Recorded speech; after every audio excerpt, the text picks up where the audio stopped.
In part one of this video, I showed you how to plant, grow, and harvest winter cereal rye. Then my kids took that grain and ground it into a flour, and my wife showed you how to make a wild sourdough starter. In this video, we're going to complete the recipe and show you how to bake this incredible and delicious sourdough bread.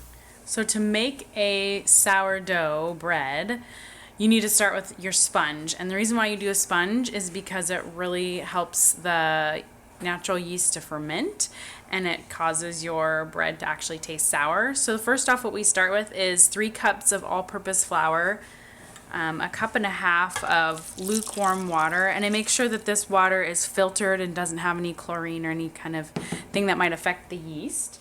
This is our sourdough starter. It's bubbly, it's happy, and I fed it recently just to get it really active. And what we're going to do is I'll stir it down and then add a cup of the sourdough starter to our sponge. So we'll add our starter. And this sourdough bread recipe uses strictly your sourdough starter, so your rise times take longer, but the beauty of that is that the flavor and the fermentation just tastes amazing. So we'll stir this up, let this sit on the counter to ferment a bit and get a little bit bubbly, and then we'll put it in the refrigerator to slow things down and increase the flavor for about 12 hours or up to 24. So it's been about 12 to 16 hours since we started our sponge, and you can see we have a very happy sponge. It's bubbling, and right now we'll put the sponge in our mixing bowl, add some extra flour and salt and then water, and then we'll knead it with our stand mixer. So we'll get that started. I'm going to put this sponge in the bowl of our stand mixer, and you can see I'm just using a bowl scraper to get it all in there. And you can do this by hand, but why if you have a nice stand mixer? So I'm going to scrape this all in there, all this good stuff. Then we'll add some flour, some salt, and some water.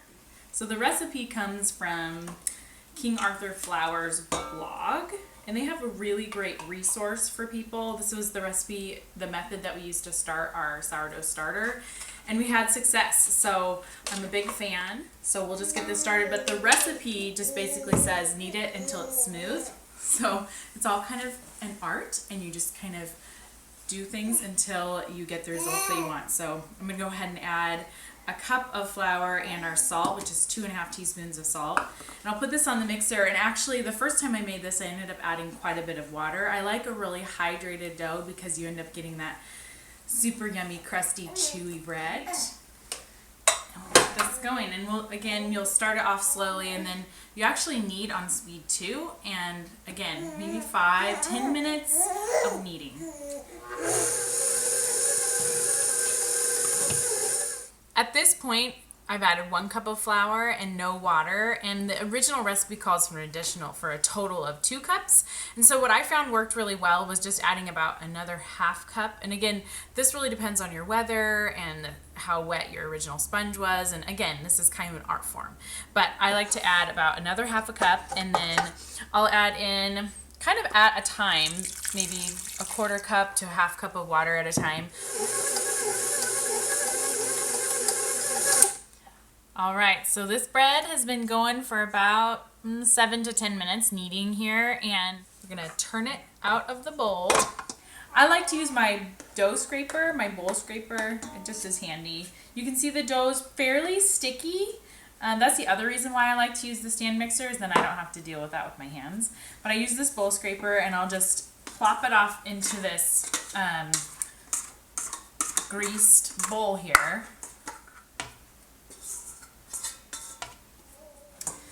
And again, sourdough is kind of an art form, and depending on the strength of your starter, it will depend on how long it needs to rise. But it needs to basically double in size, and this can take somewhere between 2 and 5 hours. So I'll just put a lid on it and set it on the counter and let it go. All right, so we have let our dough rise for about 4 hours. You can see it's really happy, it's nice and puffy. And now we're gonna move on to the shaping and then the second rise. So what I like to use is my dough scraper, and I'll just get in there, and you can see it's gonna deflate a little bit, but you wanna pull the sides of the dough into the center. And what this will do is it will start to shape the loaf into a round. And then I've got a neat little trick to show you how to transfer your dough onto parchment so then you can bake it in your Dutch oven. So we'll move to that after this has rested for a little bit. We're just kind of creating tension on the top of the crust so that it's got some spring and that it will rise nicely. And so what we'll do, you can see it's deflated some, but I've tucked those sides in and we'll let it rest for just a few, do it again, and then we'll put it on our parchment paper for a second rise. So we've let it rest and I've shaped it a bit more so that it has a good firm top on it, on our dough. And I'm going to show you a little trick of how to do your final rise so that you can transfer your dough once it's risen to a hot Dutch oven for baking. So one thing that you can do is you can spritz your parchment paper with water, and the water makes it so that your dough doesn't stick to it. And you roll it out onto the parchment using your little dough scraper. You can see it's not perfect, but that's okay. And then you let it rise in a bowl to keep its shape. You can see here. And one of the tricks that you can use is use either a spatula or a dough scraper to kind of keep your parchment from folding down on your dough. So we'll cover this again, let it rise probably for another hour, and about halfway through that time we'll preheat our oven and our Dutch oven for about 30 minutes at 450 degrees. It's been about 2 hours. As you can see, our dough has nicely risen for its last rise, and a few of those tricks to really help get a really good crust on it is to spritz it with a little bit of water. So I'll just take my little spray bottle here, spritz it with water, and then I'm going to score it to let some of the steam escape. So I'm just going to take a knife here and score it, and it will deflate just a tiny bit. Then we're going to grab the hot Dutch oven out of our oven. It's been preheating for about 30 minutes, and we'll get baking. We'll open up our oven, pull out our piping hot Dutch oven. And then I like to use 2 racks. And I'll take the lid off here. You can see, woo, it's hot. Okay. Then I use my parchment paper. Put it in there. And then I put the lid on. And I'll put it back in the oven. You want to move quickly while you're doing this because you're creating some steam in there. And we'll let that bake for 35 minutes with the lid on. Then we'll take the lid off and bake it for about another 15 minutes to really get that crispy, crispy crust. So it's been 35 minutes. I'm gonna go ahead and take the lid off here.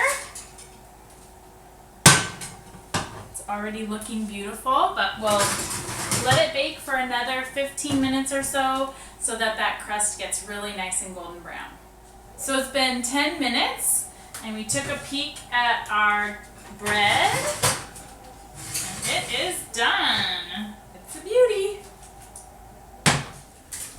We'll use our parchment here to pull it out. Kind of exciting. There it is. You can see, nice crust. Okay, the boys have been dying to try this bread, so we're going to cut into it. And they're pretty excited. The great thing is you can have this with butter or jam or just plain. Should we look at it? Yeah. See what it looks like. Oh, Does that look good? Ooh, this looks good. Do you want to eat some? Come over here. Nom, nom, nom, nom, nom, nom, nom, nom. As you saw from our video, it's a lot of work, but when you make your own sourdough bread, you know exactly what's in it. It's delicious. And your children want bread too, so it's exciting. Want some bread?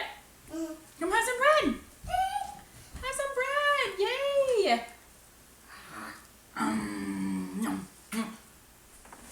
I like to use my the fly. There was a fly.